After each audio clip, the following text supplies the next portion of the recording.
centennial Juneteenth celebration. But first, let me just acknowledge a few people. I certainly want to acknowledge Rich and Nancy Kinder, who are here of the Kinder Foundation, along with Jackie Bostic, chairperson of the board of Emancipation Park Conservancy, and the great granddaughter of Jack Yates, and the Emancipation Park founder, Ramon Manning, chairman of the board of the Emancipation Park Conservancy.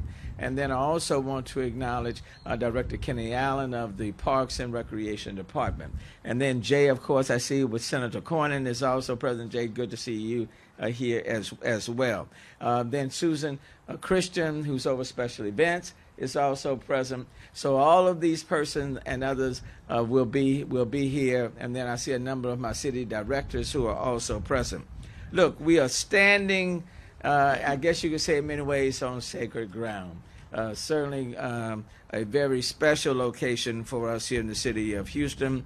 Emancipation Park was founded 150 years ago by former slaves who became freemen and desired a place to call their own to commemorate the anniversary of their emancipation, Juneteenth, within this community. So 150 years old.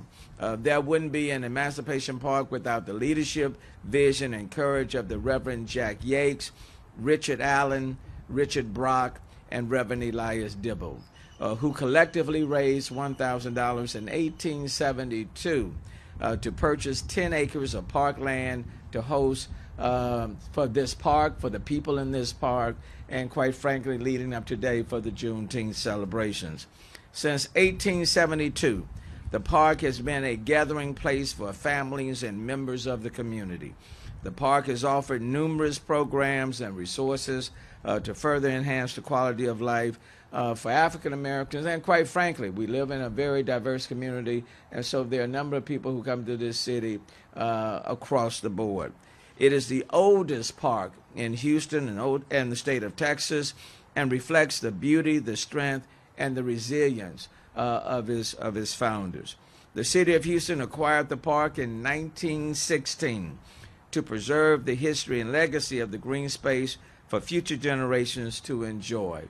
And to kind of put it, can give us some historical context, the Houston Zoo started in 1922, 100 years ago. This park was acquired by the city of Houston in 1916.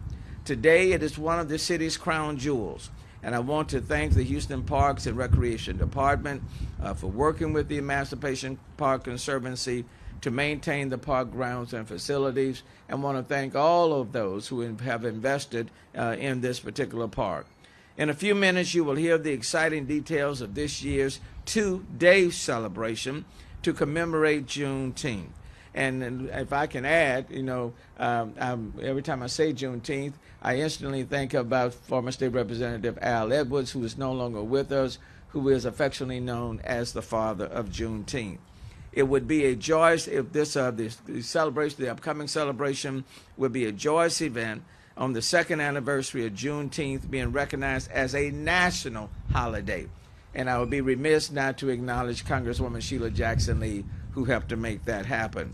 And on this very special occasion, we will reflect as a community on how far we have come on this freedom journey, and understanding the plights, the challenges, the hurdles, and the opportunities that have shaped the African American community in this city.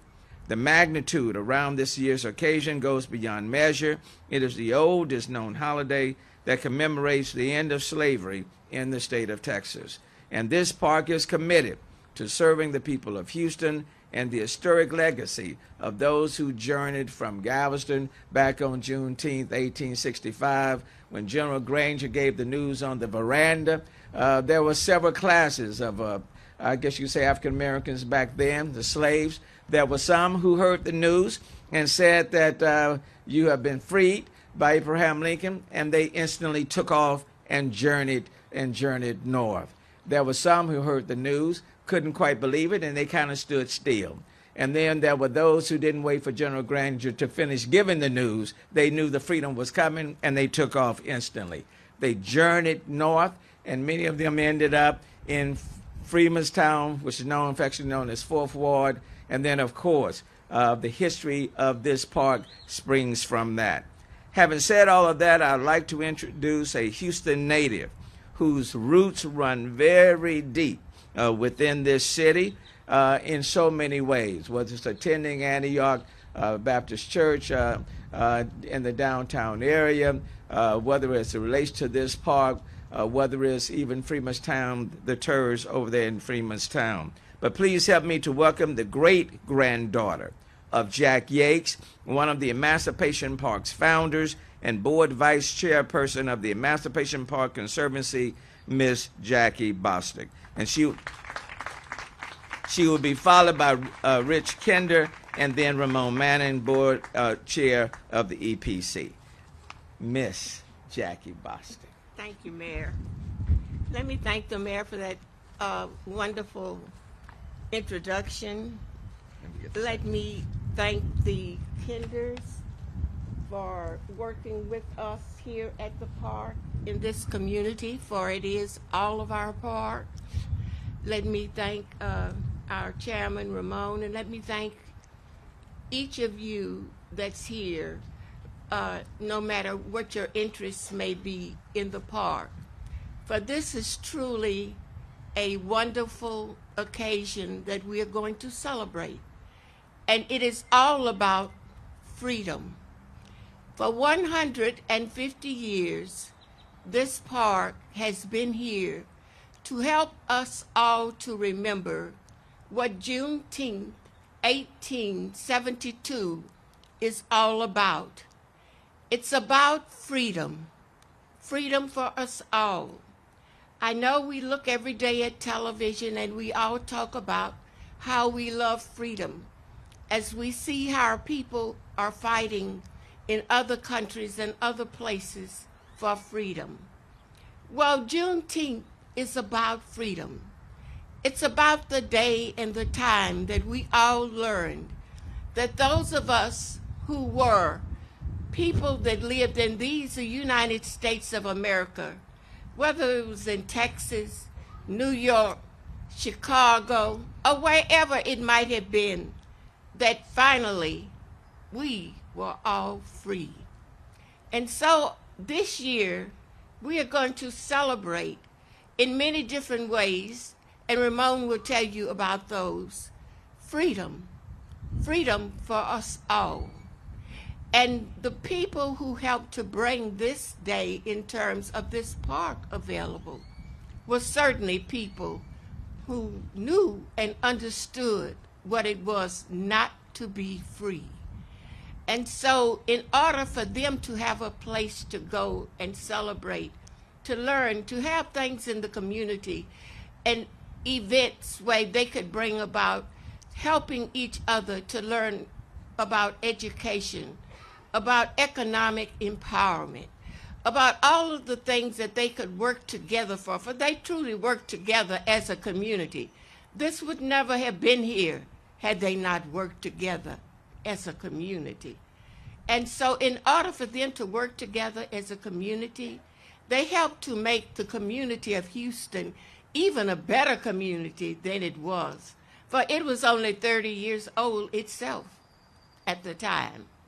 And so this is something that we should all be proud of.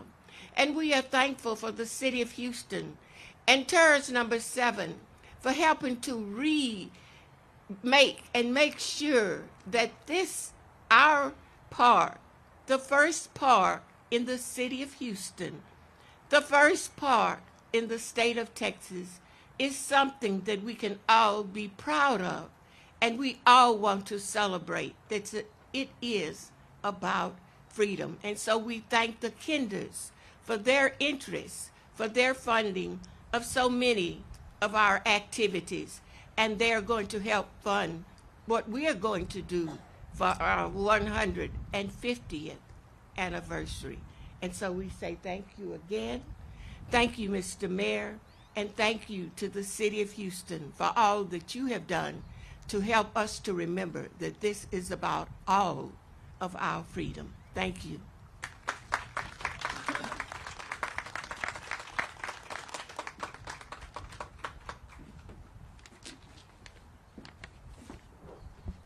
Every time I hear Jackie, I'm more impressed each time. What a wonderful, wonderful presentation, and what a great asset you are to the city of Houston. It's just wonderful to hear you talk more eloquently than anybody I know about the founding of the park and the way the memories of the founding have come down through the generations. So we just can't thank you enough. The Kinder Foundation is here because we value parks and green space very much, and we also have a deep appreciation and respect for Third Ward. Our foundation is supporting several community partners in Third Ward who are dedicated to enhancing lives and expanding opportunities in this vibrant neighborhood. Emancipation Park is such a special place. We all know that. But it's really much more than a place to go for recreation. You look around, and this is a great avenue for recreation, but far beyond that, as we're stressing today and will be stressing in June, it's really a part of history and a part of culture for Houston, for the state of Texas, and indeed for the entire United States. It was founded, as we said, 150 years ago, and is still today, 150 years later, still serving the community, I believe, as its founders intended. So we are proud to help the park continue to do so. We're very proud to be part of this great celebration coming up in June of the sesquicentennial of the Juneteenth, and we're just delighted to be part of it. And I can assure you, Ramon, we will be back to help celebrate with you and your great acts when Juneteenth actually happens. Thank you.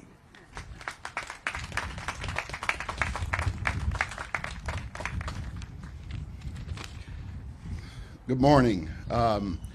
You know, this is an extremely momentous occasion, and I had specific instructions to stay on message, but just oblige me because I'm so excited right now. We've literally been on lockdown for 2 years, and I've been chomping at the bit just waiting for the 150th, and I'm so excited to be here.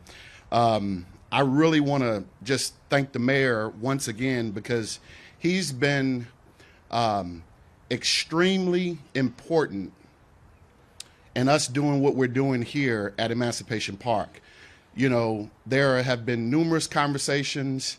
He's provided a direct line to him, and anything we need, he's been on the spot and right there. So I just want to say thank you to the mayor once again. Along with the mayor, you know, I want to say a special thanks to my newfound big brother, you know, Kenneth Allen at Houston Parks and Rec.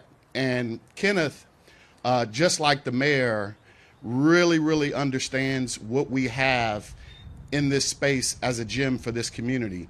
And Kenneth, you know, as you all know, conservancies exist, you know, for the maintenance, upkeep, enhancement of these beautiful spaces. But it's a partnership, and most people define that word partnership, in my opinion, a little loosely. And I just want to extend another courtesy to say thank you to Kenneth, because he has also provided that direct line and been Johnny on the spot with everything we need here at Emancipation Park. So let's give him another round of applause. And lastly, I want to thank the board here at Emancipation Park Conservancy.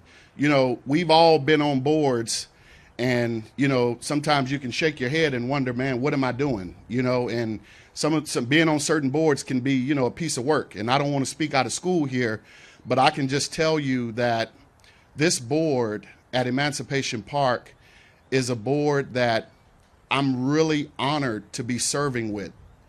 You guys heard from Ms. Bostic.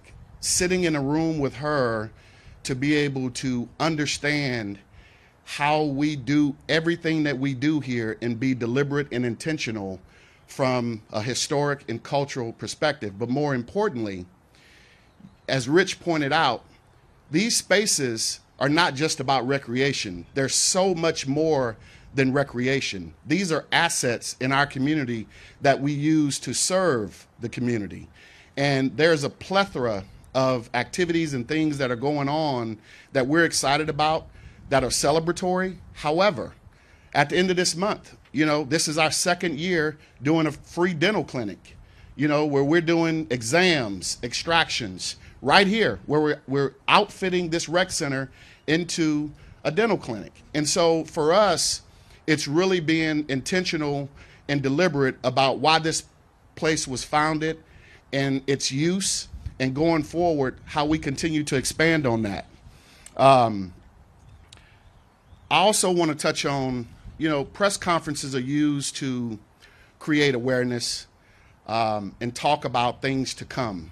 For me, this is much more than a press conference, right? And I think telling our story and having people understand the history and the importance of this space, it is so much more than just a press conference. And we talk about sponsors and people supporting stuff financially. I can honestly say, and I'm not just saying this because they're sitting here, Nancy and Rich understand what we have, and they understand the importance of how this space can be used to make this city better. And not only supporting this from a monetary perspective, they're always present. And I just want to say thank you for being present, because most folks will set it and forget it. And so that I want to segue into, most people talk about these four men, Reverend Jack Yates, Elias Dibble, Richard Brock, Richard Allen. But much like the civil rights movement, there were women that played a vital role in making this happen that we really don't hear much about. So these four men were community leaders. They did their part, but it was a much bigger effort that women played a vital role in making this happen. So I just want to touch on that. And lastly, we have these celebrations that are happening over 2 days. But leading up to that, I want to encourage you guys to go to the website, epconservancy.org, because we're going to be having lectures, talks that directly on issues that are directly affecting our community. I'm so excited. We got Dr. Julius Garvey coming, the son of Marcus Garvey, to talk about sacred spaces. Health and wellness with Memorial Hermann and Harris Health, talking about health disparities in communities of color. So we have a bevy of talks and things leading up to the celebration that are going to be very inspiring and touching on the issues that are directly affecting the community. This 2-day celebration, June the 18th and June the 19th, all this space out here will be completely redefined. Kids zones. You're going to have activations by our local sports teams. The musical lineup. When we talked about this being our 150th, I specifically remember a conversation that I was having. I won't name any names, but they're on this stage. And they said, Ramon, this is 150 years. Go big or go home. And I really appreciated that. And so I'm honored and excited to say we have a gospel lineup like no other. Ernest Pugh, Zachary Cortez, Pastor Mike, Mona Lisa Stevenson. And then after we bless you with the gospel, it's going to be a down-home family reunion type activity with performances with the Isley Brothers, Frankie Beverly and Mays, Kool and the Gang. So I encourage everyone to come out, because no event at this scale has happened in any community of color in this city's history. So we're extremely excited about what's about to happen here at Emancipation Park, celebrating the 150th. And I can't take credit for this, but I want to give a shout out to our treasurer on the board at Emancipation Park, and it's Yvette Mitchell. Yvette couldn't be here today, but Yvette came up with a phenomenal idea. She talked to the executive committee and she said, wouldn't it be great if we could do 150 for the 150th? And we looked and we said, 150 what? What are you saying? She says, well, historically, we've always done mini grants with other community organizations to partner with us around programming and activities. How about we accelerate that and go bigger with the 150th? So I'm happy to announce we will be giving out to invited community organizations $150,000 in mini grants for the 150th. Give me a round of applause. I need to hear it. This event will be open and free to the public. Ticket information will be on our website. And I think the mayor mentioned this earlier, but I was just having a conversation this morning with Reddick Edwards, who's the brother of the late State Rep Al Edwards. Juneteenth now is a federal holiday. Everybody's focused on Juneteenth. But Al Edwards was talking about Juneteenth and advocating and making things happen when it wasn't popular. So I just want to take that minute to just acknowledge him and all of that work that he did to bring attention to Juneteenth, because I really believe that had a role in making all of this stuff happen federally. And lastly, we just got this federal legislation passed a couple years ago. It's now a federal holiday. And they don't like it when I say this, but Senator Cornyn and Congresswoman Sheila Jackson Lee, I want y'all to think about this for a second. In this political climate, it took a Republican and a Democrat to get bipartisan legislation across the finish line. And I'm proud to say that it's 2 Texans that did that, right?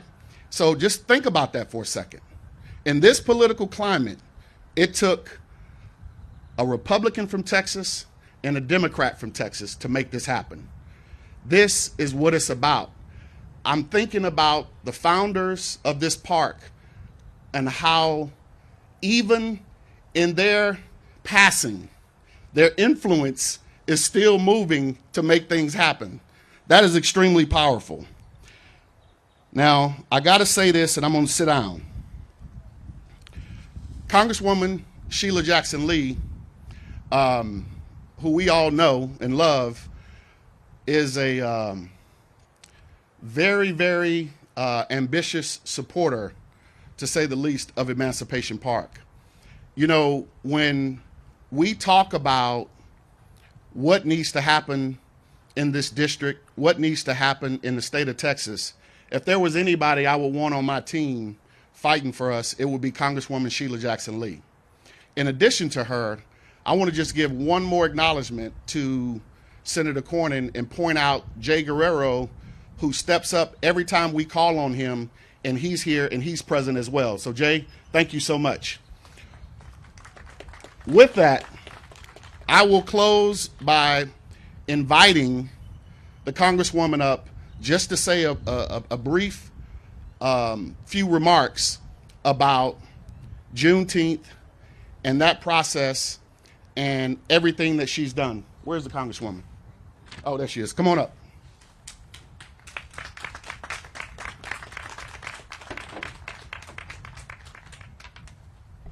First of all, I'm so proud of this city, Mayor Turner, and the Kinders, who have partnershiped on the enormous beauty of this wonderful park.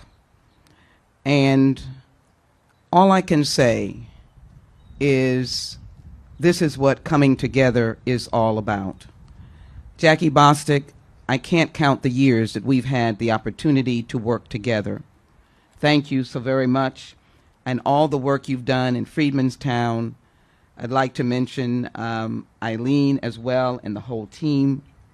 And certainly, I said to the Kinders, they are both individuals, and I thank them individually for the work that they do for the city. As you look out, it is enormously beautiful, Emancipation Park. To my right and to my left, it is a place of humbleness.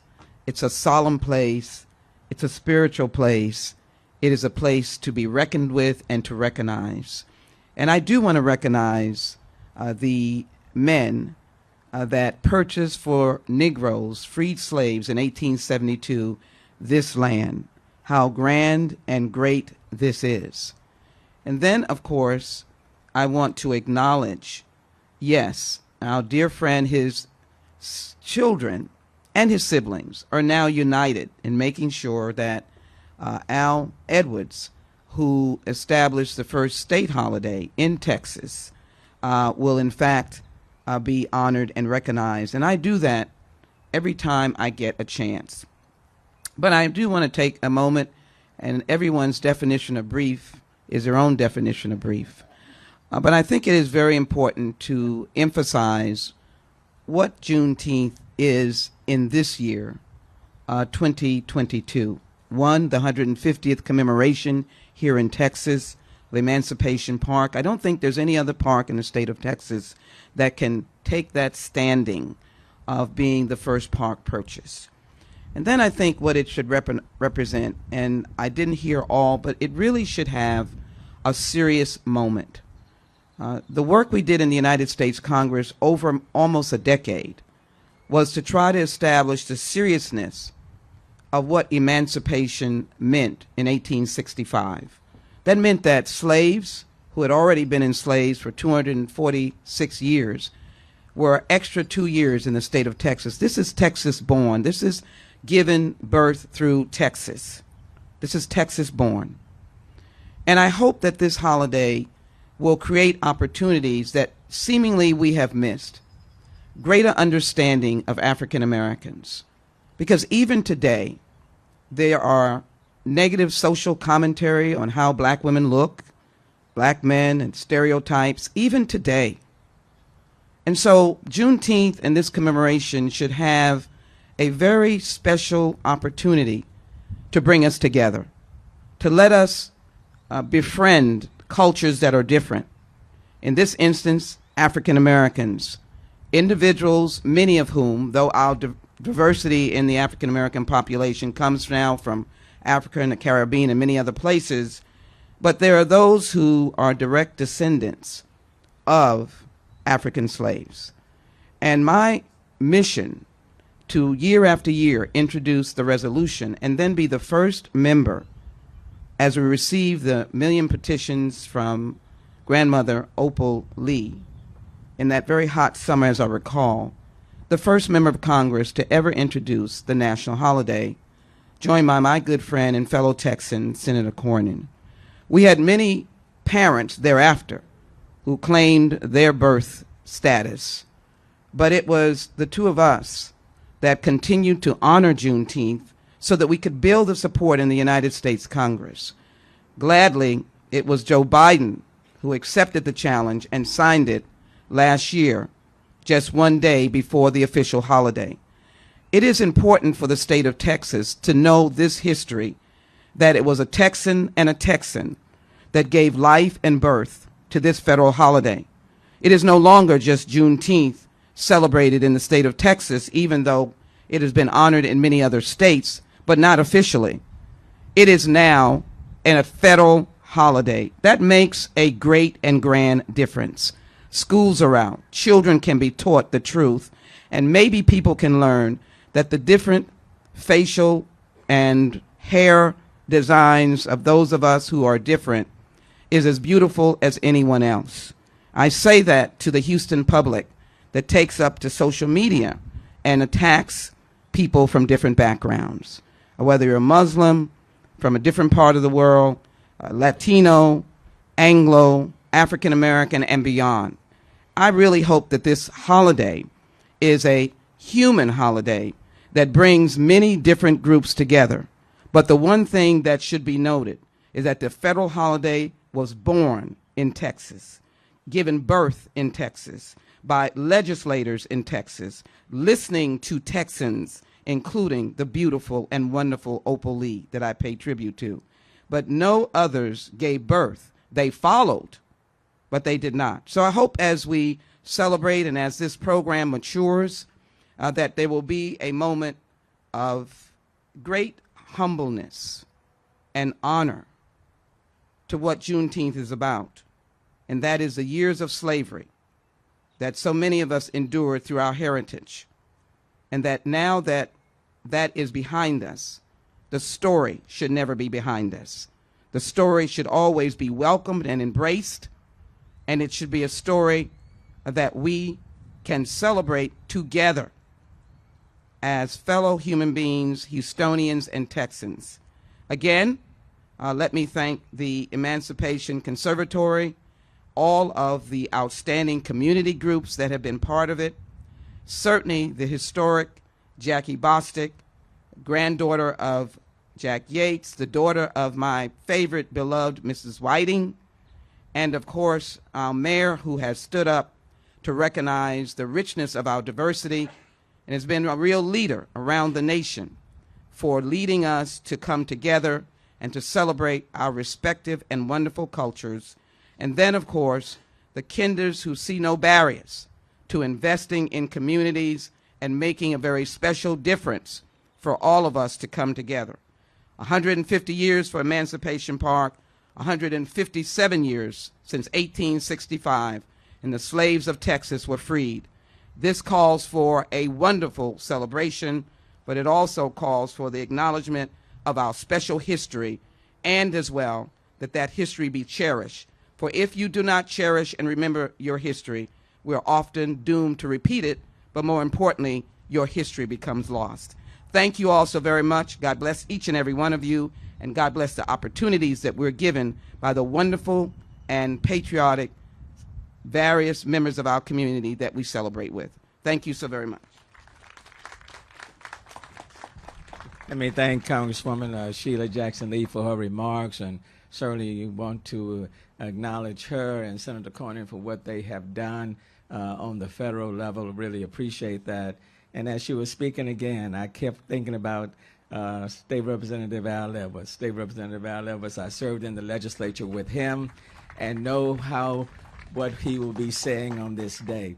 And as we think about what's going to happen on June 18th and 19th, in fact, that whole week leading up to that, this would be a testament to how far we have come.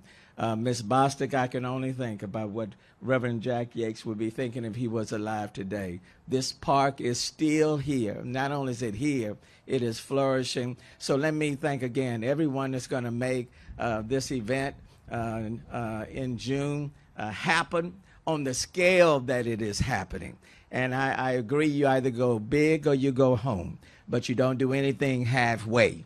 And so this park is going to be full with people. The entire city is invited because it's a testament that in the most diverse city in the country, we can all come and celebrate, because it's not just African-American history, it's Houston history, Texas history, and the history of this great country. Having said all of that, you've heard a great deal. Are there any questions? Any questions before we end it?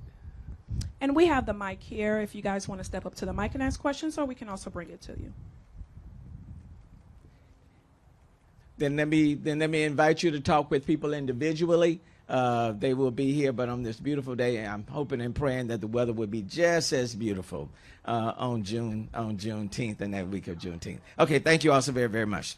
Again, let me give a thanks to the Kinders again. I know they don't like it, but Discovery Green Memorial, Emancipation Park. Let me thank the Conservancy for their leadership. Let me thank Parks and Rec, Director Kenny Allen. Let me thank you and your team for making it happen. Special events will be out here in full force, and we're inviting the entire city to come and join with us on those week of celebrations. Thank you so very much. Okay.